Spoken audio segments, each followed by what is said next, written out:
आपका हार्दिक स्वागत है इस भगवत गीता के सेशन में। तो अभी तक भगवत गीता के हम फर्स्ट चैप्टर से डिस्कस कर रहे हैं और इसके 19वें श्लोक तक हमने चर्चा कर ली है। 20वें श्लोक तक और 21वें श्लोक से आगे की चर्चा आज हम करेंगे।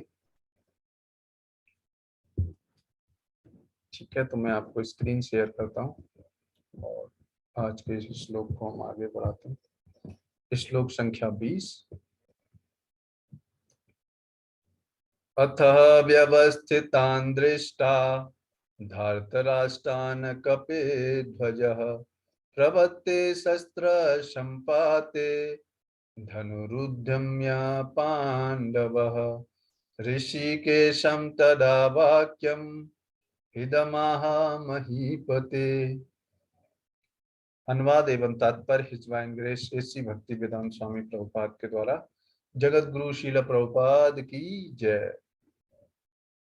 उस समय हनुमान से अंकित ध्वजा लगे रथ पर आसीन पांडु पुत्र अर्जुन अपना धनुष उठाकर तीर चलाने के लिए उद्यत हुए।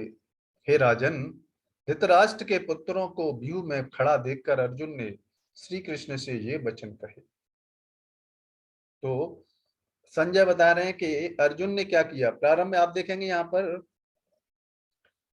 अर्जुन युद्ध में इसलिए नहीं आए थे कि युद्ध नहीं करना, युद्ध करने आए थे। इसीलिए तो रथ पर चढ़ लेके युद्ध शस्त्र वगैरह सब लेके आए थे यहाँ, जिससे कि युद्ध किया जाए। लेकिन अपने संबंधियों को देखकर उनके हृदय में क्या हो गया, दुर्बलता हो गई, है ना। इसलिए जो राजा होते हैं वो धर्म के नियमों का पालन करते हैं। अगर उनके परिवार में भी कोई गलती अगर करता है तो उनको पनिशमेंट देते हैं। जैसे सपोज करो कोई जज है, अगर जज का लड़का गलत कार्य करता है और अगर जज उससे बहुत अटैच्ड है तो वो धर्म के नियमों का पालन नहीं कर सकता, क्योंकि वो अपने बेटे के साथ उसे धर्म के नियम के अनुसार उसको सजा सुनानी पड़ेगी। तो लीडर ऐसे होते हैं, लीडर्स के अंदर क्वालिटीज होती हैं। तो यहाँ पर दुर्योधन अभी क्या होंगे, अपने संबंधियों को देखकर जो अधर्म के रास्ते पर चल रहे हैं उनसे आसक्त हो जाएंगे और भगवान को बोलेंगे मैं युद्ध नहीं करूंगा। है, लीडर ऐसे नहीं होते। लीडर्स का मतलब है जो सिद्धांत पर चलते हैं, चाहे उनके परिवार का कोई सदस्य ही, बेटा ही क्यों ना हो, अगर वो गलत कर रहा है तो उनको सजा देनी पड़ेगी। ऐसे राज ऋषि होते थे पहले, तब राज्य चलता था, मोनार्की सिस्टम ये होता था। ऐसे लीडर अगर किसी देश में या संसार में हो तो सुख और समृद्धि की व्यवस्था हो सकती है, हमेशा शांति हो सकती है। क्योंकि कलयुग में ऐसे लीडर्स की कमी है, इसलिए आप देखेंगे हर समय क्या है, क्योस है। कोई भी अपने अंदर उन सद्गुणों को, उन ऐसे गुणों को विकसित करना ही नहीं चाहता, क्योंकि ऐसे गुणों विकसित करने के लिए तपस्या करनी पड़ती है। और तपस्या कोई आजकल करना नहीं चाहता, है ना। सब अपने हिसाब से भोग करना चाहते हैं, इंद्रिय तृप्ति करना चाहते हैं। तात्पर्य में श्रील प्रभुपाद बता रहे हैं, युद्ध प्रारंभ होने ही वाला था। उपर्युक्त कथन से ज्ञात होता है कि पांडवों की सेना की अप्रत्याशित व्यवस्था से धृतराष्ट्र के पुत्र बहुत कुछ निरुत्साहित थे, क्योंकि युद्ध भूमि में पांडवों का निर्देशन भगवान कृष्ण के आदेशानुसार हो रहा था। अर्जुन की ध्वजा पर हनुमान का चिन्ह भी विजय का सूचक है, क्योंकि हनुमान ने राम तथा रावण युद्ध में राम की सहायता की थी, जिससे राम विजयी हुए थे। इसका मतलब ये नहीं कि जब हनुमान जी भगवान के भक्त हैं, इस स्टेटमेंट से हमको ये नहीं समझ लेना चाहिए कि हनुमान जी की सहायता से ही भगवान विजय हुए। भगवान तो हमेशा विजयी होते हैं, क्योंकि भगवान पावरफुल व्यक्ति है, उन्हें कोई हरा नहीं सकता। लेकिन उनके सेवक अगर उनकी सहायता करते हैं तो भगवान को बहुत अच्छा लगता है। जैसे आप देखेंगे कोई पिताजी का कोई बेटा है, ऑल दो उन पैसे पिताजी से आ रहे हैं, लेकिन अगर वो कुछ खरीद के पिताजी को ही ऑफर करे तो पिताजी को अच्छा लगता है। इस समय अर्जुन की सहायता के लिए उनके रथ पर राम तथा हनुमान दोनों उपस्थित थे। भगवान कृष्ण साक्षात राम हैं, तो भगवान राम भी भगवान कृष्ण की एक्सटेंशन ही है। भगवान राम और कृष्ण में कोई अंतर नहीं है।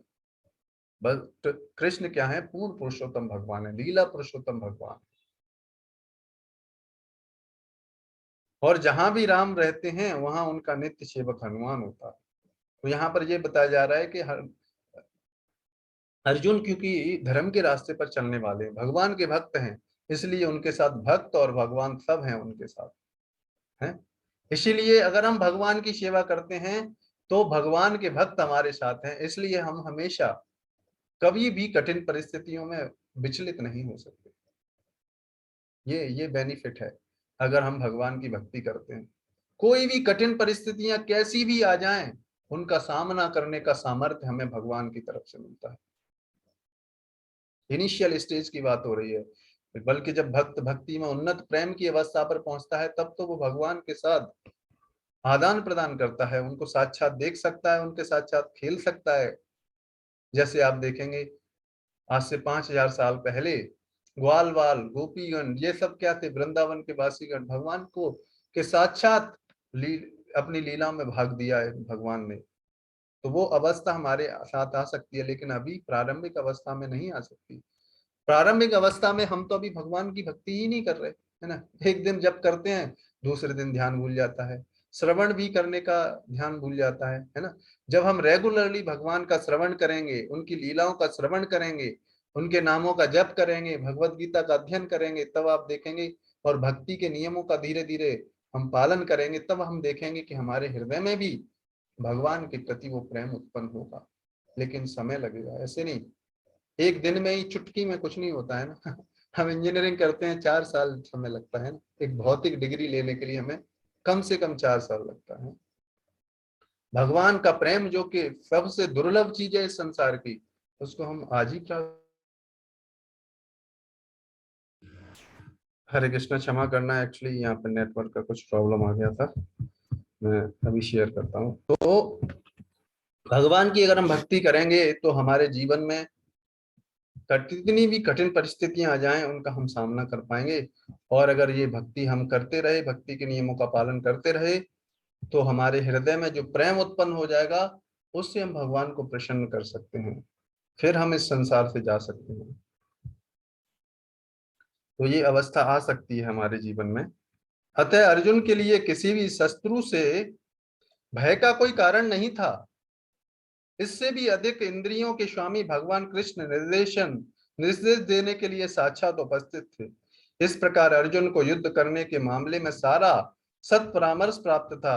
ऐसी स्थिति में जिनकी व्यवस्था भगवान ने अपने शाश्वत भक्त के लिए की थी, निश्चित विजय के लक्षण स्पष्ट थे। तो इस श्लोक में जितने भी चीजें बताई गई हैं उनसे यह प्रूफ होता है कि अर्जुन की विजय निश्चित है?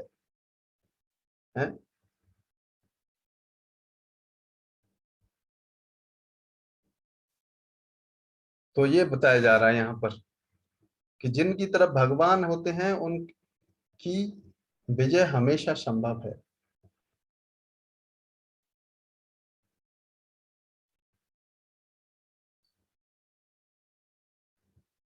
तो इसलिए हमें भगवान का भजन करना चाहिए रेगुलरली, डेली, नित्य। आप देखो हम खाना खाते हैं डेली, ऐसा होता है हम एक दिन छोड़ देते हैं खाना है? कोई भी कार्य, जॉब करने जाते हैं डेली जाते हैं, लेकिन भगवान का भजन हम डेली नहीं करते, है ना। भगवान की भक्ति भी हमें रेगुलरली करनी चाहिए, है ना। तब हम देखेंगे कि हमारे जीवन में भगवान फिर हमारे साथ उपस्थित हो सकते हैं। ठीक है ना। तो आज के हम सेशन को यहीं पे विराम करेंगे। अगर आपका कोई प्रश्न हो आज से रिलेटेड, या कोई भी आपके भक्ति से रिलेटेड कोई भी प्रश्न हो, तो आप अनम्यूट करके पूछ सकते हैं।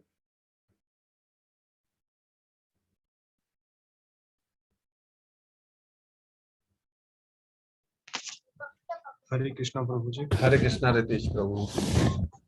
हाँ प्रभु जी, जैसे कि कृष्ण भगवान क्या थे, उनके जो इतनी भी इंद्रियां थी वो प्रभु जी कंट्रोल में रहती थी उनके। प्रभु जी आज के टाइम में जो हम इंसान है प्रभु जी, वो हमारी इंद्रियां कंट्रोल में नहीं होती है, मतलब भटकती रहती है इधर उधर। प्रभु जी इसे कंट्रोल में कैसे लाया जाए?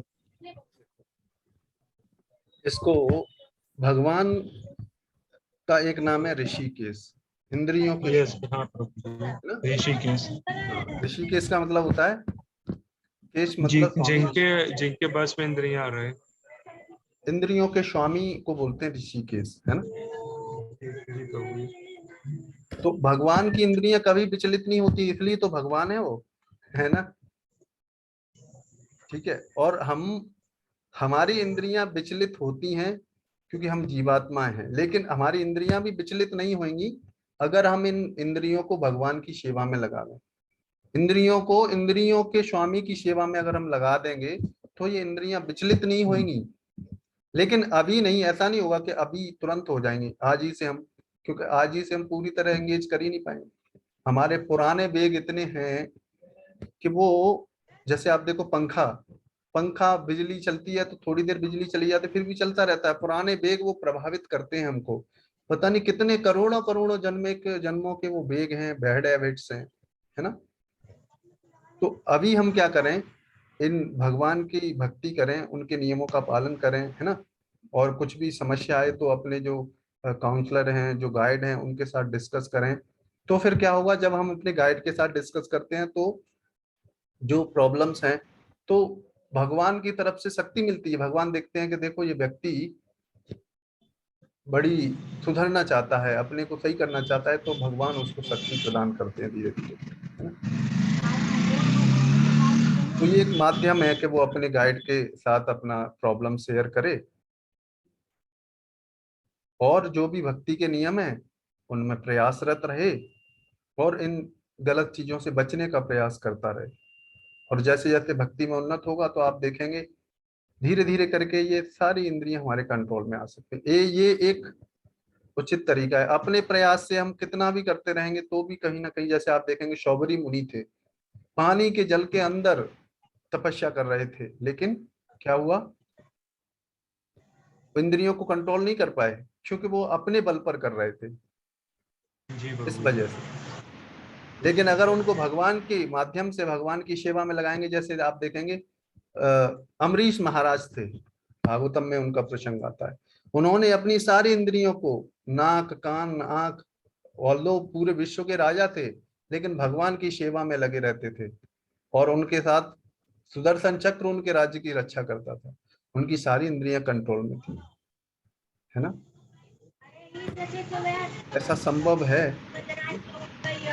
और आप देखेंगे श्रील प्रभुपाद और आप अभी आचार्य, इतने इस्कॉन में इतने बड़े बड़े सन्यासी लोग हैं, है ना।